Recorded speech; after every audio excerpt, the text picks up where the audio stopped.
Good evening, I'm Bo Williams, and welcome to the 7. Let's get a look at the Big 7 stories right now. And topping the list, East Tennessee communities responding to the change in the weather with changes in plans for tomorrow. Our list of school delays for tomorrow growing in just the past hour. Hancock County schools, Hawkins County schools, and Rogersville City schools are now all opening 2 hours late tomorrow. Remember, we keep the list of closings and delays updated constantly on our website at WATE.com, so you can check it out there. Well, right now, we do want to turn to Chief Meteorologist Ken Weathers. We want to get you some answers about what to expect from Mother Nature in the hours ahead, as well as when you wake up tomorrow. So, Ken, what can we expect? Cold, Bo. We've already known that, right? Today, temperatures have been in the 40s, close to 50 in some spots, but we're down to 43 for Knoxville, Maryville, and Oak Ridge, and mid-30s already across the plateau. Brisk winds and wind chill values still in the upper 20s to 30s for most areas. Wind chill basically is what it feels like to exposed skin, has no impact on roadways, pipes freezing, anything like that. It's just an apparent temperature. Now, as we go overnight tonight, we're watching this batch of snow that's coming out of Kentucky, dropping south and eastward. Probably some flurries right now in our southeast Kentucky areas, but the better chance will be a little bit later this evening into the nighttime hours and then kind of ramp up about half of the area, a little more. We'll see some of this light snow, possibly mixed with some rain at times here in the valley overnight, but no major travel issues here in Knoxville. We're only going to drop to 35 by first thing tomorrow morning. It's about 33 in Maynardville, 34 in Oak Ridge, 33 in Dandridge, but some outlying areas are close, right? We're in the upper 20s, but it won't be that way for an extended period of time. It's mainly just before sunrise, before the majority of this snow has moved out. So Weather Service kind of has these advisories posted: Southeast Kentucky, Southwest Virginia, Claiborne, Hawkins, Hancock counties wrapping around through Greene and in the Smokies of Blount County. That's where the more likely areas of accumulating snows will be. I mentioned surface temperatures are warm, yes, but so are some of the roads. We will have to watch some pockets, though, especially further north and east. This is where we may have some travel issues first thing tomorrow morning. I'll talk about totals and when this will be gone, Bo, coming up in just a minute. All right, Ken, thank you. Tonight, several roads in the Smokies are closed because of the weather. Newfound Gap Road between Gatlinburg and Cherokee, North Carolina, closed a few hours ago. Laurel Creek Road, Cades Cove Loop Road, the new section of Foothills Parkway West, and Upper Tremont Road closed at 6 o'clock tonight. And tonight we are also hearing from TDOT ahead of this round of winter weather. We're told, well, right now crews are not pre-treating roads. They're not worried about it tonight. However, TDOT says crews, though, will come in overnight and that they will be ready to respond just in case to any winter weather as needed. Now, with this cold weather and snow in the forecast, it's a good idea to download our 6 on Your Side weather app. It lets you monitor weather conditions wherever you are, even if you're away from your TV or if the power goes out. To download it, you see that QR code, that circle there on your screen. You can scan that, or you can search Knoxville weather in the App Store or Google Play. A home explosion is under investigation after a house was leveled in the Choto neighborhood of West Knox County on Wednesday. Investigators with the Knox County Sheriff's Office Fire and Explosive Unit were out assessing the damage today. And they say due to the magnitude of the explosion, the investigation will take some time. Rural Metro, which initially arrived on scene yesterday, says home explosions are rare, but this is not the first its fire crews have dealt with. They are typically gas related. We had one several years ago in Whittington Creek that was natural gas. And if you have gas, if you have natural gas or propane in your house, you must have a carbon monoxide detector. You want it near the bedroom areas, the sleeping areas of your house. 6 News also obtained 911 calls today from worried neighbors asking first responders to head their way.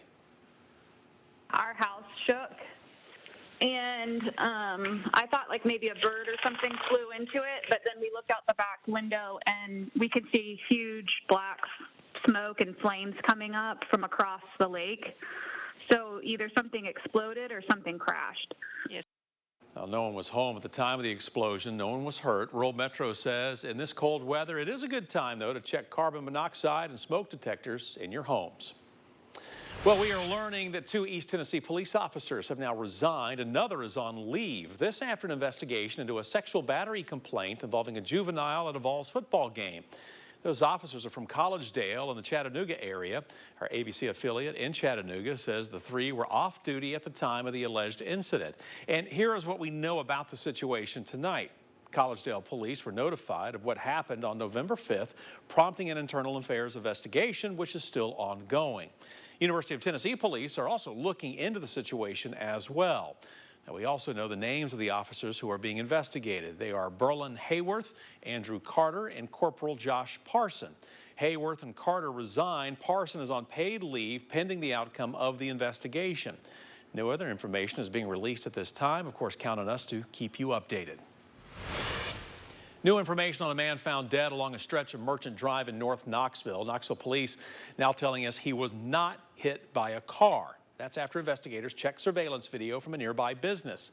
You may remember that police found a car that had crashed off the roadway late Tuesday night. At the time, KPD crime scene techs and staff from the medical examiner's office could not figure out how the man died.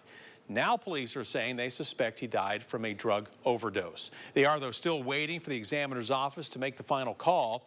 Investigators have not shared the name of the person who died, only telling us he was a 37-year-old man. Of course, we'll let you know when more details come to light. Nearly 2 months after flooding impacted downtown Newport, City Hall is reopening. Its staff, has been operating out of the Newport Community Center since Helene hit, but City Administrator James Fincham hopes to reopen the original building to the public on Monday. The city also lost 3 vehicles and its police department was damaged. Fincham says they're still determining if that building can even be salvaged. Regardless, it's our position now that we're just going to try to rebuild a new police station outside of the flood zone.